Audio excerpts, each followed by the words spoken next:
Pues hay muchos factores que pueden haber generado pues esta crisis que tenemos en este momento. En primer lugar, cuando se generó todo el proyecto económico de lo que era la Ley 100, que se basó en un marco económico, el país estaba en unos índices de crecimiento diferentes a los que se vinieron después. Entonces eso hizo que después el sistema no tuviera los recursos necesarios para poder seguir fluyendo como lo habían creado las personas inicialmente. Y eso fue pues una de las causas de las crisis, así como el país entró en crisis en muchas otras cosas hacia fines de los 90. Entonces eso llevó a que las metas que se habían propuesto, que era por ejemplo que toda la cobertura para el año 2000 estuviera universal a todas las personas, no se pudiera lograr y empezaron a tener que hacerse recortes al programa.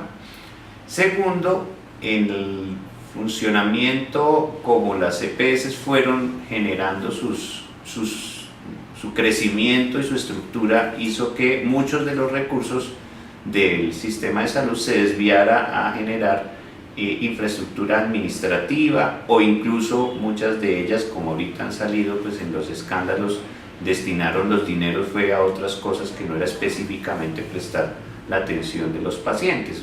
Algunas, por ejemplo, tenían academias para golf o patrocinaban equipos de fútbol, que aunque pues es un deporte y es saludable, pero no es la razón de ser pues de usar ese tipo de recursos.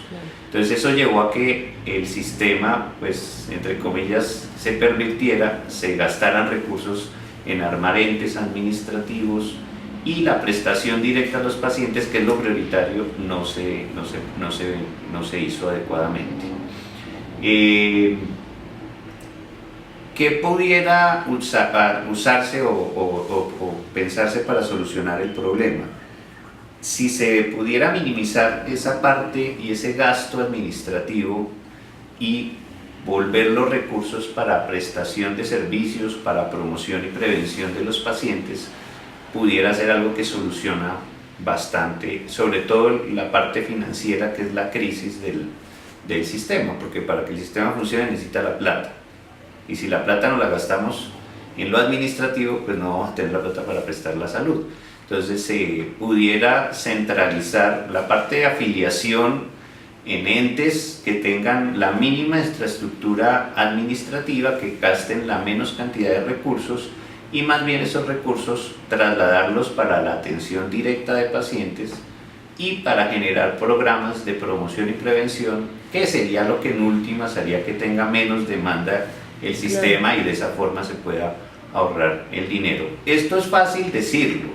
Llevarlo a la práctica es muy complicado, porque ya estos son empresas constituidas y ya es un sistema que está fluyendo. Es como, no sé, si decía un banco en un momento decir, no, acabemos las estructuras bancarias porque son costosas y podemos tener el manejo del dinero de otra forma.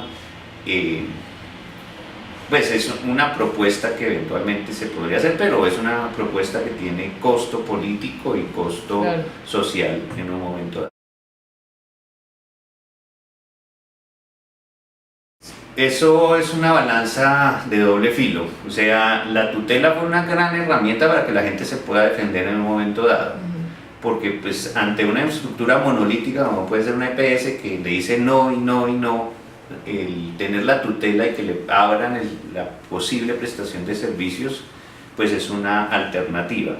Sin embargo, los jueces a veces legislan sin tener un conocimiento de lo que se está legislando.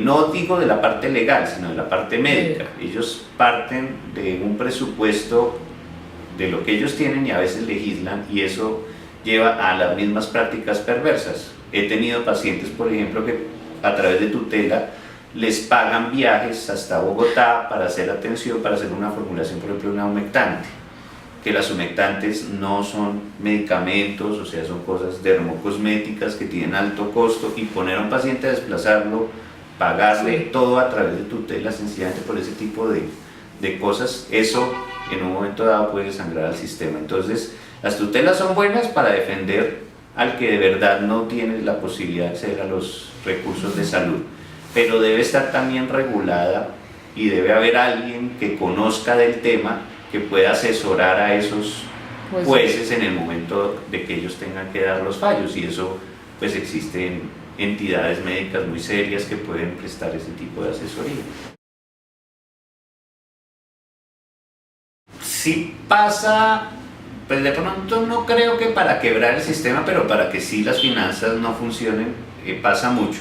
Sobre todo al inicio del sistema pasó que mucha gente la metieron como pues de escasos recursos y le subsidiaban todo, y eso obviamente hizo que al principio pues se gastaran los recursos en ese tipo de personas. En este momento ya está un poco más depurada las bases de datos, las encuestas, que no son perfectas, pero por lo menos el CISBEN da un tamizaje más grueso de ese tipo de personas, para que no se cuele el que tenga recursos en el estrato bajo. Claro. El problema está más en que hay mucha gente con pocos recursos y que la encuesta ya la tamiza como que tiene alto. Entonces, a veces sí se pueden quedar es por fuera del sistema subsidiado, asumiendo que tienen más costos. Pero en general en este momento no es tanto esa parte. A nivel local, a nivel de comunidades rurales, sí utilizan ese tipo de afiliación para votos, y eso sí es frecuente que se observe que tal alcalde dio subsidios a personas que no lo necesitaban, pues para lograr votos, y desafortunadamente pues eso es la forma de hacer política en muchas partes del país. Eso también debería ser como más regulado y más aislado, de que no sea el mismo alcalde que tenga que estar dando esa afiliación, sino, como digo, si hubiera un ente que se encarga de hacer esa parte de afiliación y reparte, pues se pudiera como dicotomizar y no tener esa misma poder a nivel local.